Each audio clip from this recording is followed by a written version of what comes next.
The GMTK Game Jam is no doubt one of the most popular game jams out there, where you compete against over 30,000 other people to see who can make the best game in a comically small amount of time.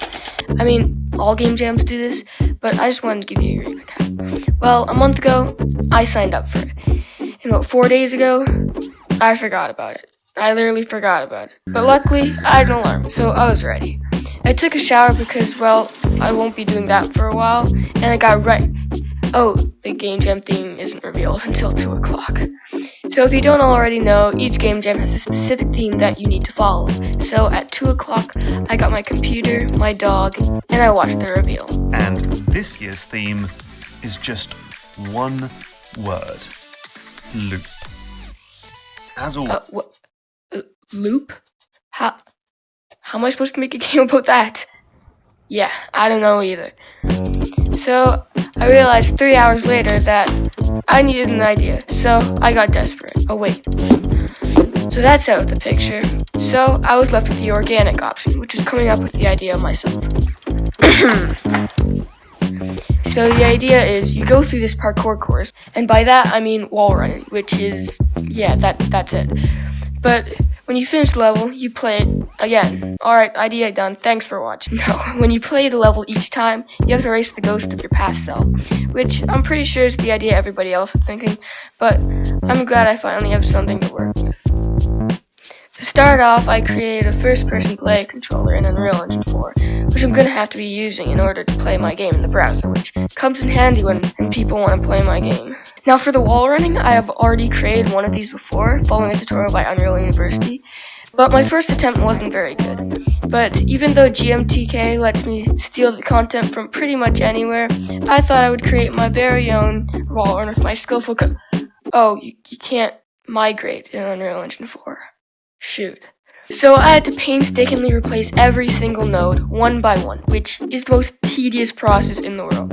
So I probably should have just rewatched the tutorial, but no, wait, can I? I can copy paste, but I mean, it's working now, so I can move to the important part, which is the actual ghost system.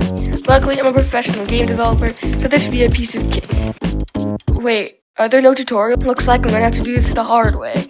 So I started off with this weird blue ball thingy, and after you hit the portal, it goes from where you started to where you ended up, in the same amount of time it took, which is a solid system, and I could have passed this on as my end product. But there are a few noticeable issues with it. For one, it goes through walls, and this is because it's not going the exact route that the player went, so it just makes it up as it goes.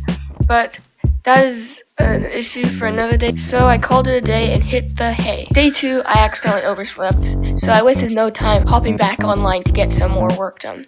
I had a couple of attempts trying to get the ghost to follow the exact path the player took, but the ghost was just as bad at following instructions as I am, which is not very good. Just go right over there. Don't overcomplicate it. But I ended up creating an array, which is just a variable that stores multiple indexes of information. In my case, they are locations, which the player adds an index with his or her location every 0.25 seconds. This data is then sent over to the ghost, who goes to each location taking 0.25 seconds each time, which on the outside works pretty well. If I showed it to you, you probably couldn't come up with what's wrong with it. On second thought, don't answer that. But the problem was, if I completed the level the second time, instead of starting where I completed the level the last time, it starts all the way back from the beginning. Basically, every time the player adds a new index, we add 1 to a new variable called the index counter. And whenever the player hits the finishing portal, we subtract the index counter from the latest index the player created for the array, and then reset the index count. And all that makes it work for now. So with the base game mechanic finally completed, there was probably a much easier way to do this whole thing, but this is the solution I came up with. So you can't complain, please don't. It's time to add everything else needed to make this game actually fun. So to start, I created this blocky model. Most people call it bad and lazy, but I call it stylized.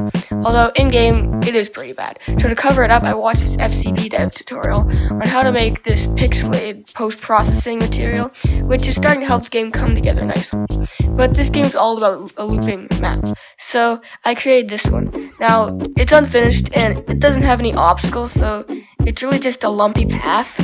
So somebody should probably put up some signs.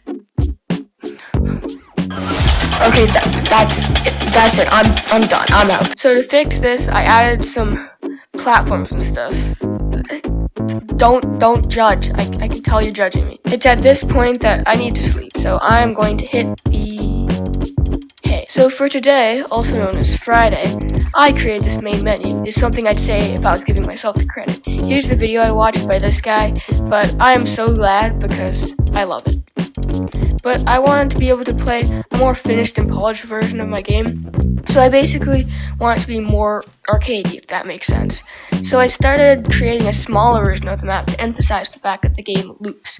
But the game still feels like I got stuck in certain places, which is fine, but in specific ones I had to add lava and some jump pads to keep the player going or kill it. I couldn't care less. But the jumps still feel a bit airy, so I doubled the jump velocity, but also doubled the gravity and the air control to give the player more control. And lastly, for polishing, I felt there's no good reason to not go slow in your attempt and then the next time you can catch up, which is actually a good thing, but to a certain extent. So I created these green guys, which to you look like zombies, but they're called chasers, so don't let me catch you calling them zombies. But their AI is pretty simple. Walk kind of forward, and if it detects a wall, jump and hope for the best. Which, I mean, is kind of how I work, and my dog. So don't bully them just because they're idiots and don't deserve. So now for the thing that I was actually planning on adding, multiple ghosts. What's all that noise? Oh, okay, what is going on? Yeah, I don't know. So the reason this is hard is because we need a lot more variables, and even after I got it working, for some reason, it just decides to ignore it every other time, and I actually spent way too much time trying to figure it out, and I couldn't, never did. So some bug fixing later, and we have our game. So with some help from my dad, I was able to export the game to be played in the browser. I mean, the browser version kind of sucks, like there's no more pixelated feature, but the Windows version is available, so I think we're good. The link to rate the game is in the description or in the top right corner of your screen. So if you want to rate the game, it's right there. Just give it your honest opinion.